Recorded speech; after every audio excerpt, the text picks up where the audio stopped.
Kalimat mahal ya, Anda boleh catat ini. Mau bikin status juga silahkan, terserah. Tapi yang penting status kita di hadapan Allah. Ada satu kalimat yang sangat mahal. Yang kalau kita punya ini, tentram kehidupan dunia. Kalimatnya singkat, cuma 3 kata. Aku punya Allah. Aku punya Allah.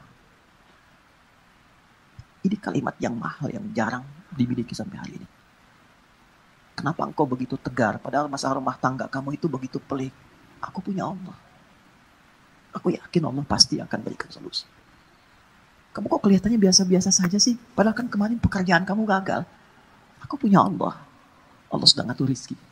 Rizki aku sudah Allah tetapkan. Aku punya Allah. Kalimat ini yang mahal sekarang. Bilal itu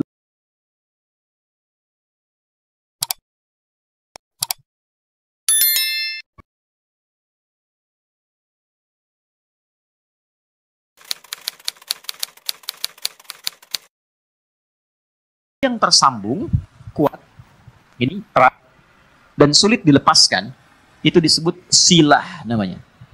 Apa namanya? Silatun. Silah. Dari kata wasala, nyambung, erat. Pernah dengar gini? Silaturahim? Ya. Ketersambungan rasa kasih yang dalam, sehingga walaupun terpisahkan tempat dan keadaan, ia masih bisa merasakan itu dengan memberikan satu rasa yang dalam. Jadi kalau Anda bertemu dengan kawan-kawan, reunian, kan? Ketemu, saling tatap, ngobrol, itu belum silaturahim secara makna, belum. Karena orangnya ada di hadapan kita, kita sapa. Tapi kalau Anda meninggalkan tempat ini, kemudian ingat kepada kawan kita, terus kita WA, malam-malam kita ingatkan, akhi, maafkan kalau saya ada salah ya, mudah-mudahan Allah pertemukan kembali kita sampai jannah, malam tahajud ya. Itu namanya silaturahim. Silah, terikat walaupun ruangnya sudah berbeda. Waktunya mungkin tidak sama. Teman ke Amerika, dia ke Kanada, 12 jam bedanya dengan kita. Tapi kita masih bisa WA dia. Itulah silah. Hubungan yang menyambungkan kita dengan Allah. Sehingga terkoneksi dalam setiap keadaan dimanapun berada, itu adalah sholat. Kenapa sholat disebut dengan sholat? Ya, padahal sholat kan namanya doa kan? Ya kan? Tapi kenapa disebut dengan kalimat sholat? Untuk memberikan kesan ibadah ini melatih kita supaya terkoneksi dengan Allah secara erat dan kuat, sehingga di setiap keadaan kita tersambung dengan Allah. Oke, teman-teman yang laki-laki nih, Anda punya koneksi dengan orang yang punya kedudukan. Gampang nggak pekerjaannya? Gampang. Ibu terkoneksi dengan Korlantas, lalu lintas gampang kan? Dikawal, kan?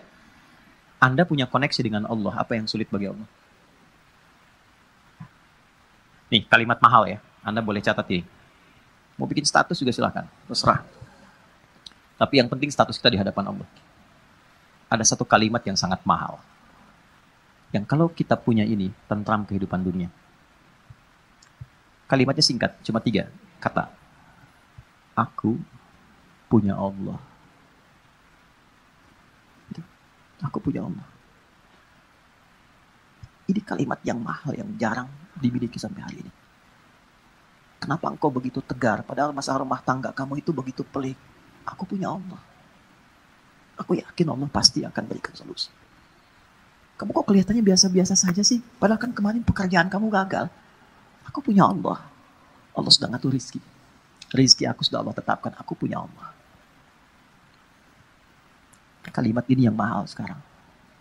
Bilal itu saat dicambuk, suasananya terik. Ditimpa batu yang sudah dipanaskan. Ketika dicambuk sekali, kalimatnya irtad, murtad kamu. Jawabannya Allah, aku punya Allah. Saya tanya pada Anda, kalimat ini muncul nggak dalam setiap situasi? Nah, mungkin itu yang menyebabkan sering ada kegamangan, kegelisahan, pesimis, jatuh terlampau dalam. Kan punya Allah. Dulu semua orang bekerja itu merasa punya Allah. Mau disogok, ya seorang penggembala kambing itu diuji oleh Umar. Aku ambil ya, 1 aku beli. Jangan, ya ini bukan punya saya. Bilang aja dimakan serigala. Pertanyaan cuma 1, fa'ain Allah. Terus Allah di mana? Aku punya Allah. teman-teman, itu mahal sekali. Nah, sholat itu melatih kita untuk punya itu. Jadi kalau sudah selesai sholat, kita itu terkoneksi dengan Allah. Terkoneksi itu namanya zikir. Dzakaro, ingat. Ingat tuh, zikir tuh gini, bukan diucapkan di lisan. Zikir itu diucapkan di lisan, tembus ke hati, lalu memberikan petunjuk kepada semua bagian tubuh kita. Itu zikir namanya. Jadi begitu disebutkan, ada getaran ke jiwa. Makanya kenapa pasca sholat ada zikir, khawatir setelah sholat belum nyambung. Ini yang dimaksud Quran surah keempat ayat 103. فَإِذَا قَضَيْتُمُ الصَّلَاةَ, maka jika Anda telah tuntas mengerjakan sholat, mungkin belum terkoneksi sepenuhnya dengan Allah. فَاذْكُرُوا maka cepat koneksikan dirimu dengan Allah. Nih, kenapa istighfar didahulukan sebelum subhanallah? 1 juta. Serius? 5 juta. Umroh lah tawaran terakhir tuh. Ini serius umroh, bintang 5. Waktu habis udah. Waktu habis. Salah sendiri kenapa ngaco. Cepet. Karena boleh jadi saat sholat itu fokusnya kepada yang lain. Tidak terkoneksi dengan Allah. Lisannya Allahu Akbar, tapi di pikirannya handphone Hu Akbar. Ya, status di Instagram belum diupdate Hu Akbar. Ya, jemuran belum diangkat Hu Akbar. Makanya baru takbir Allahu Akbar, handphone tulalit tenonet. Nah, bisa dijawab dulu, halo, saya sedang sholat Nah, deh. Belum nyambung. Makanya kita istighfar, khawatir saat sholat ada yang belum terkoneksi. Setelah itu, subhanallah, alhamdulillah, Allahu Akbar. Kenapa 33 kali? 33 itu latihan sampai kalimat itu meresap ke dalam hati. Subhanallah, subhanallah, subhanallah. Pertama masih di lisan. Yang ke-10 mulai masuk ke hati, mulai terasa. Mulai nangis, mulai enak, mulai tenang. Alhamdulillah. Alhamdulillah Allah kasih saya ibu. Alhamdulillah Allah kirimkan saya ayah. Alhamdulillah Allah kirimkan saya istri. Alhamdulillah Allah kirimkan saya suami, anak-anak. Alhamdulillah. Enak. Sampai tenang. Sampai situ gak? Nah, sampai ujungnya kita merasa punya Allah. Kalau sudah merasa punya Allah, Allahu Akbar. Itu semuanya dah. Nih, antum ya. Yang pengusaha pebisnis ya. Ada ya. Saya nggak harus tanya angkat tangan lah. Ya. Kalau saya tanya Anda begini. Anda misalnya punya satu proyek nih. Nilainya 100 miliar. Oke? Tapi proyek itu membuat Anda tidak bisa sholat. Sisi lain, ada pekerjaan. Nilainya cuma 1 juta. Tapi Anda bisa menunaikan sholat dengan begitu nyamannya. Anda pilih mana? Yang pertama atau yang kedua? Cuma 2 pilihan, Anda nggak boleh pilih yang ketiga. Saya sudah bisa merasakan getaran-getaran itu. Ya, jujur aja. Pertama atau kedua? Wah, yang benar. Buktinya ada orang sekarang hanya untuk jaga toko, dia rela meninggalkan Jumat. Hanya untuk jaga toko. Hanya untuk menjaga toko, biasa. Syaratnya nggak sholat, dia mau.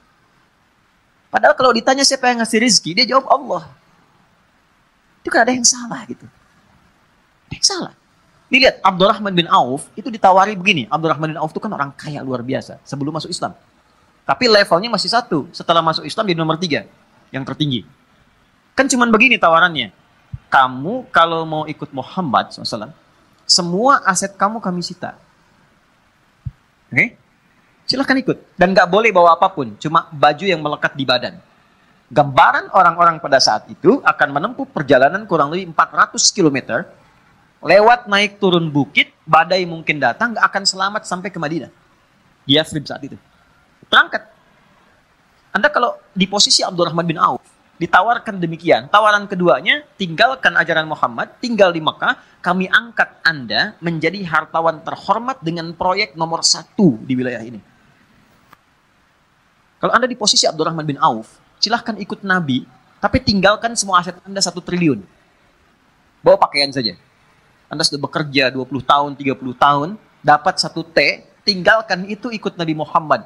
Yang belum tentu jelas di hadapan Anda kesuksesannya. Atau tinggal di kota Mekah, ambil hartawan terhormat nomor 1, semua proyek wilayah Bintaro Anda kuasai. Kalau Anda di posisi itu, Anda mau pilih mana? Nah, yang mau saya katakan, apa yang melatih seorang Abdurrahman bin Auf sehingga mengambil keputusan saya tetap ikut Nabi? Itu kan pertaruhan tinggi. Jadi iman itu teman-teman di atas segalanya. Punya Allah itu di atas segalanya. Jadi kalau orang kehilangan proyek, kehilangan job, tapi merasa punya Allah, itu nggak ada apa-apanya. Karena masih merasa punya Allah. Itu yang mahal. Jadi nggak bisa ditukar dengan masalah. Kalau Anda punya masalah seberat apapun, tapi Anda punya Allah, itu kecil. Ya, melatihnya nggak semudah yang diucapkan. Karena Abdurrahman bin Auf memilih untuk ikut, istrinya belum siap. Itu poinnya.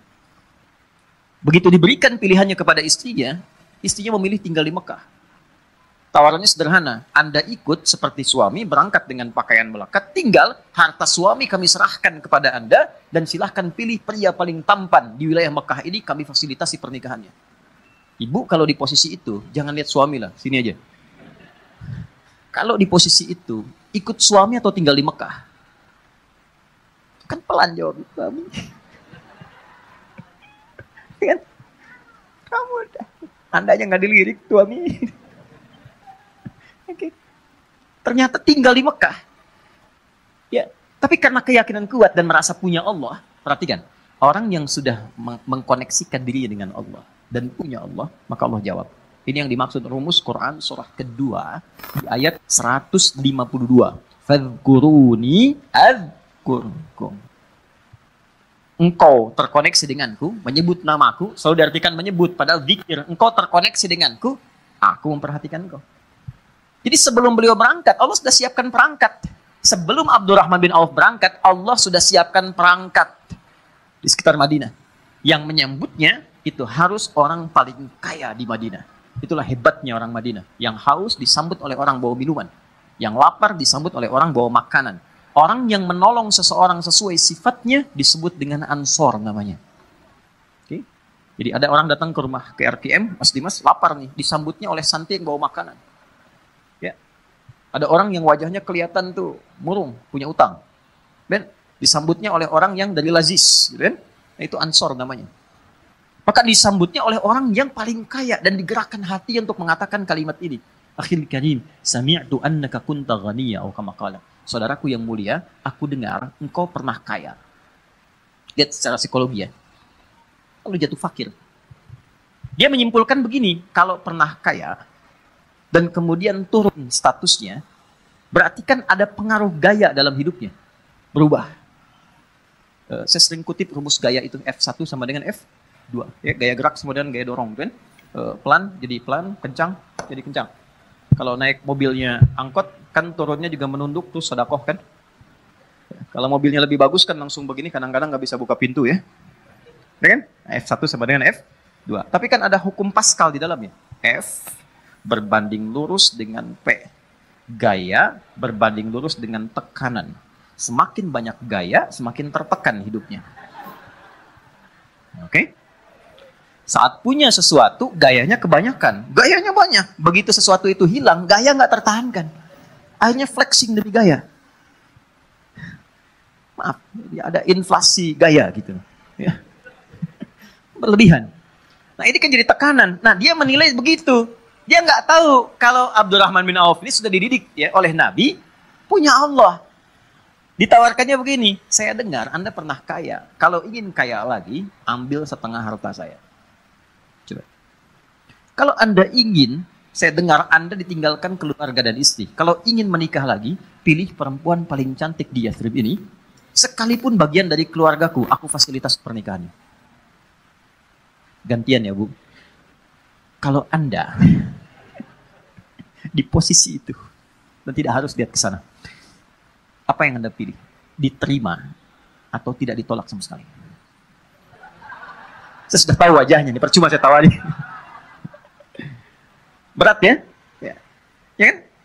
Ketemu orang paling kaya itu kebunnya paling banyak, ya, macam-macam, untanya paling banyak, ya mungkin kurang lebih 5 T lah asetnya, bagi 2,5 T.